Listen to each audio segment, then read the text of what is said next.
drive is fueled by Georgia Natural Gas, and that, ladies and gentlemen, is how you finish off a homestand. A convincing win over the Portland Trail Blazers tonight. One long enough to finish the play. Must be nice. That's Brian Alver. Matt Weiner, good to have you with us. This was the most lopsided win of the Hawks season so far. 34-point margin. They finished the homestand at 4-1. They've won 4 in a row. And as we told you before the game, with the win tonight, the Hawks are back to 500 for the first time since December the 21st. And this is the response that you expected for this team. We've talked in the past about how well they've done on the road. You had this home stretch where you needed to take advantage and protect home. Love the way they did it. This was a great win because, again, you had a Portland Trailblazer team that was depleted because they didn't have most of their guys. But as you're still trying to jockey and you're trying to get up in the ranks, you want to win games like this. And I thought that the overall effort by this Hawks team was class. I love the fact that they came out with this type of response. Well, and we had many elements to choose from for a forward key. We decided to go with points off turnovers. Well, here's the thing, though, man. When we talk about this team is that's one of the things in the recipe. When you come out and you lead with your defense, you know that this team wants easy opportunities. This Hawks team had 24 fast break points. A lot of that is when you're able to turn a team over. They shot the ball well. I thought that they passed it. 36 assists. And this is one of the things when you want everybody to touch the ball, you're out. This is how you set the tone. Hawks pulled away in the fourth quarter, outscoring the Blazers 32-16. But you could argue they won this in the first quarter, and Onyeka Okongwu played a huge role in the big lead they established. Well, you and I talked about this in the pregame when you know that you had Donovan Clingan that was going to be reluctant to follow the bigs out there. We talked about Onyeka Okongwu and his ability to shoot the three. Quinn Snyder even talked about that he's shooting the three probably better than most of the guys on the team are shooting two-pointers. He came out and he took advantage of the fact that he got the wide open threes. I thought that he came out early, knocked down those shots early, had 20 points in the first half. It was ability to make the three that opened things up, and he was a guy that made the Blazers pay for it. He had 9 threes, 15 again, from last time, and then, had 7 threes. But I liked his overall game because I thought that by him knocking the threes, the assists, the rebounds, a complete game by Onyeka Okongwu.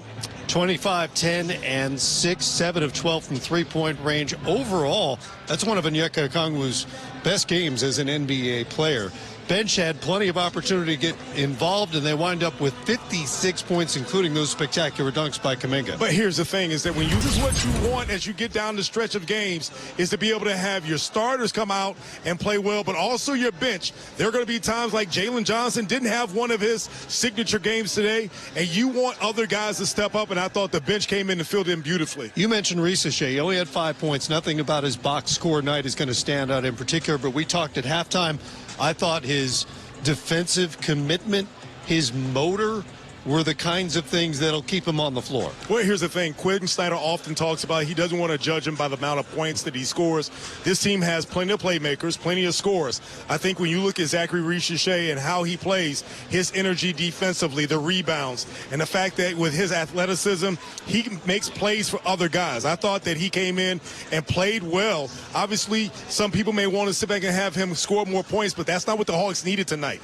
They needed him to come out and do the little things, the hustle plays, and that's one of the things that everyone has to fall in place and do their part, and I thought he did a great job of that tonight. How about the little back and forth with Risa Shea and Vít Krejcik toward the end of the game? It was like they're having their own little one-on-one battle. Well, here's the thing, and you got to be happy for Vít because of what he's done, but you understand that when guys are playing together, you get a guy that's coming back on another team, there's a little bit of competition there. Yeah. You saw Vít and Risa Shea going back and forth. He was picking Zach up. Zach decided he wanted to go back at him. You have to love it. You mentioned Landale a moment ago. He has really established himself as not just a backup big, because, again, Okongwu is not a traditional big, but kind of the big in a lot of situations. Well, here's the thing, is that when you look at the fact that he's going to give you a guy that's going to give you someone that's going to rebound, that's going to give you a big body that's going to battle with some of the other guys, something that the Hawks have lacked for a while. I like the fact that he is also a big that can drift out and hit the three. I think IQ-wise, he does a good job as far as making sure that he sets guys up. And then he's a guy that you can throw the ball inside and give you a basket. I thought there were multiple occasions where he did a good job of being able to seal smaller plays players. He had a couple of good plays against Klingen, where he was able to score down there. He's a valuable piece for this Hawks team because it gives you another big that's very versatile. Finished with 14-5 on the night. More Hawks Live ahead. We'll hear from head coach Quinn Snyder on the big win. Kuminga wasn't the only one dunking tonight. Dyson Daniels right down feet central on your head. On his old pile. What a shot! Where moments in his bag become memories. Down the lane for the flush. Got it! Shaquille Alexander won. Atlanta Hawks membership presented by Ticketmaster. Put your deposit down now at hawks.com/join. Hawks Live is brought to you by your local Ford dealer and by Xfinity. Imagine the NBA all in one place, made easy. Imagine that. Largest margin of victory of the season for the Hawks. They beat the Blazers by 34 tonight. And a reminder, weekdays on FanDuel, a double dose of sports talk beginning at 3:30 with Golick and Golick, then at 5:30. Countdown Live with Stan Verrett. Back here at State Farm Arena, final game of this 5-game homestand. The Hawks will be in Milwaukee on Wednesday night.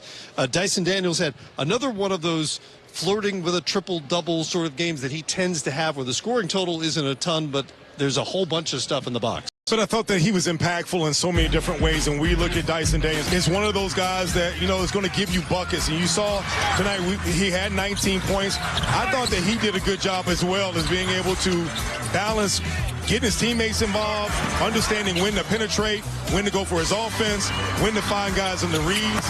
And I thought the Hawks were smart. They put him in a lot of pick and roll. And I would say that right now he's probably our best pick and roll guy as far as how he runs and is able to create for himself and create for everyone else.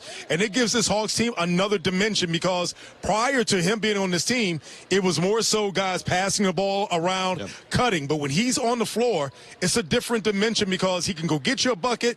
He makes the defense comes over, and he does a good job of coming off the ball and getting others involved. When Trae Young was still here and he was hurt, they just weren't running very much pick and roll. The numbers show it. C.J. McCollum, even with that bad Washington team, was the most efficient pick and roll player they had here with the Hawks. And you saw some of that tonight.